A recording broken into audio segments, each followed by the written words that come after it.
Hey guys, welcome back. अगर आप सीसेप 2023 में पार्टिसिपेट करना चाहते हो तो सीसेप के ऑफिशियल वेबसाइट पे जो अभी आया है एग्रीमेंट करके, वो आपको ध्यान से जानना बहुत ज़रूरी है। अगर आप ऐसा नहीं करोगे तो आपके सीट कैंसिल हो जाएंगे और पैसे भी बर्बाद हो जाएंगे। पैसे कम नहीं थे, बहुत ज़्यादा थे। तो यहाँ पे मैं आपको बता रहा हूँ पॉइंट वाइज पॉइंट, आप उसको ध्यान जरूर देना, ठीक है। तो पॉइंट नंबर 1 पे आप ध्यान देना क्या इसमें बताया गया है। पॉइंट नंबर 1 यहाँ पे ध्यान दोगे सभी लोग, ठीक है। इसमें क्या लिखा हुआ है, I have opted for CSAB special round 2023 for admission in NITs या फिर IIEST, Shibpur, triple ITs and GFTI. इन 4 संस्थान में आपके सीसेप के थ्रू एडमिशन होते हैं, जो भी जोसा के वैकेंट सीट रहता है। पॉइंट नंबर 2 पे ध्यान देना। अब पॉइंट नंबर 2 में ये है, I have read CSAB special round information brochure thoroughly, यानी कि आपने सीसेप 2023 के जो इन्फॉर्मेशन ब्रोकर थे उसको बहुत बढ़िया से पढ़ चुके हो, है ना। और तीसरे नंबर पॉइंट पे आना, I am doing registration and will pay the special round enrolment fee, है ना। मतलब आपको रजिस्ट्रेशन करना है, साथ ही साथ आपको एनरोलमेंट फ़ी भी डालना है, जो भी आपको लगते हैं, लाइक 44 के या फिर 24 के। जो समय अगर आपने पार्टिसिपेट किया था वहाँ पे सब कुछ पे किए थे तो मात्र 4 के लगेंगे, है ना, 4000। और इसका टाइमिंग भी दिया हुआ है ना। अगर आपकी कोई सीट कैंसिल हो जाती है एनआईटी प्लस सिस्टम के लिए तो उसके लिए जिम्मेवार आप हो। और यहाँ पे 3 अगस्त को सुबह के 10 बजे से लेके 8 अगस्त को 12 बजे तक, जो कि यहाँ पे गिवन है ना, आप देख सकते हो। इस टाइमिंग पे आप आसानी से अपना चॉइस फिलिंग कर सकते हो, ठीक है। उसके बाद नंबर पॉइंट पे ध्यान देंगे, I am aware certain institute जो भी ऑफर करते हैं, लाइक आपका जेंडर हो गया, पीडब्ल्यूडी हो गया, कलर ब्लाइंडनेस, है ना। बहुत सारे इंस्टीट्यूट उसको क्या करते हैं, डिनाई करता है। मान लीजिए आपके अगर घुटना में दिक्कत है, आप देख नहीं पा रहे तो इंजीनियरिंग कैसे करोगे। तो वो सब चीज़ सही से आपको देखना है ना।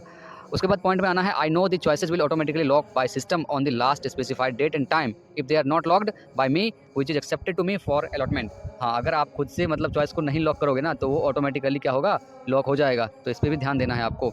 देन है, I have read eligibility requirement for CSAB 2023 special round and I am eligible as per rule. I will upload valid document in my support of my candidature, है ना।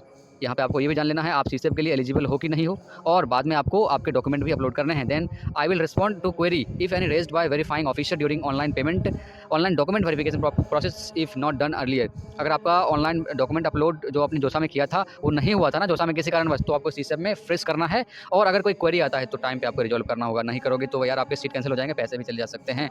तो इसलिए शेड्यूल को, रूल को ध्यान से देखना है। और रेड पॉइंट में चलो चलते हैं, that if a new seat is allotted in special round then I shall have no claim on previously secured seat in JoSAA round. हाँ भाई, अगर आपको सीसेप में कोई सीट किसी कॉलेज में मिला है तो जोसा वाले जो मिले थे ना वो ऑलरेडी कैंसिल हो जाएंगे, ठीक है।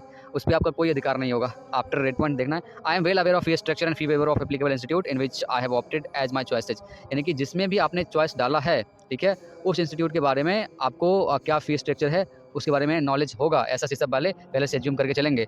देन है, I am fully aware of CSAB 2023 special round rules. जो भी रूल्स हैं जो कि सीसेप के बिजनेस रूल कहे जाते हैं, सीसेप का ऑफिशियल वेबसाइट पे वो सही से आपको पढ़ लेना है। and I will pay balance institute fee as applicable, and I understand that non-payment of balance institute fee will result in cancellation of allotted seat and any refund if permissible will be governed by allotted institute rules। अगर आपके मतलब मान लीजिए जो भी fees दिया था वहाँ पे कुछ गड़बड़ी होगी ना, तो आपका जो रीपेमेंट होगा, मतलब आपका रिटर्न होगा, वो प्रॉपर रूल से होगा, जो भी उस इंस्टीट्यूट के रूल हैं उस रूल के अकॉर्डिंग होगा, ठीक है। I declare that I will not disclose and share the password with anybody. I understand that I am solely responsible for safeguarding my password and neither CSEP of or nor NIC is responsible for misuse of your password। तो इतना करने के बाद आपको करना है I agree. उससे पहले जब आप लॉगिन कर रहे होगे तो वहाँ पर आपके पास ऑप्शन आया होगा रीसेट पासवर्ड का, तो अपने पासवर्ड को सही प्रकार से रीसेट कर लेना। उसके बाद ही आप ये चीज़ देख पाओगे। यहाँ पे हम क्लिक करते हैं आई एग्री। चलो आई एग्री क्लिक कर दिया, देखते हैं क्या खुलता है।